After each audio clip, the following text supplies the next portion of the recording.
নিজেরা পারে না, কোটার উপর ভর করেছে, পেনশনের উপর ভর করে, নিজেরা অন্যদের উপর ভর করে পরজীবী আন্দোলনকে আজকে তারা পরজীবী আন্দোলন অন্যদের উপর ভর করে আজকে শিকার।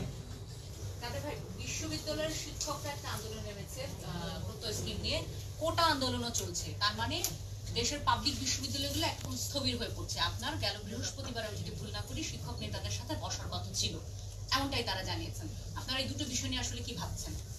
আমরা গভীরভাবে পর্যবেক্ষণ করছি পরিস্থিতি, সম্ভবত শব্দের সমাধান হয়ে যাবে। I Hopes, I believes.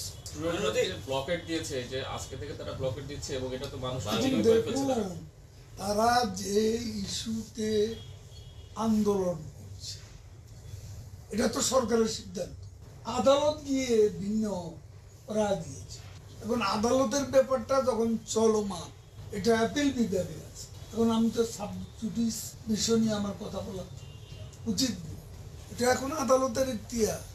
শিক্ষার্থীরা যে বিষয় আন্দোলন করছে এই সিদ্ধান্ত সরকারেরই ছিল, চলমান। আমরা তো এই সিদ্ধান্ত দিয়েছি আদালত। তাদের সাথে আমাদের যোগাযোগ আছে। বসাবসিটা কখন হবে সেটা আমি এই মুহূর্তে বলতে পারছি না, তবে সময় মতো সমাধান। আমি বলবো আন্দোলনে ব্যর্থ বিএনপি ও সমমনা কয়েকটি দল নিজেরা পারে না, পরজীবী আন্দোলনকে আজকে তারা পরজীবী আন্দোলন, এটাকে তাই বলতে হবে। কোটার উপর ভর করেছে, পেনশনের উপর ভর করে, নিজেরা অন্যদের উপর ভর করে আজকে শিকার। তো তারা স্বপ্ন দেখছে তো বিদেশ। মাননীয় মন্ত্রী, সামাজিক যোগাযোগ একটি রিসেন্টলি একটি বিভ্রান্ত ছড়ানো হচ্ছে যে পদ্মা সেতু যেহেতু নিজেদের অর্থে করা হলো, ঋণ পরিশোধ করা হচ্ছে কাকে? এই ধরনের নানা ধরনের গুজব বা বিভ্রান্ত ছড়ানো।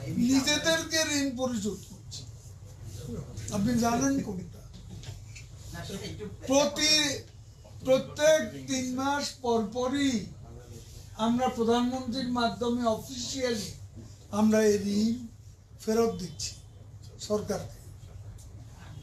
অর্থ মন্ত্রণালয় থেকে আমরা ঋণ নিয়েছি, সে অর্থ মন্ত্রণালয়কে আমরা দিয়ে দিচ্ছি।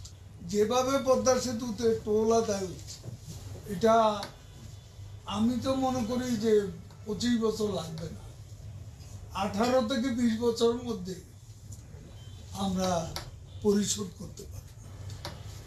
Thank you.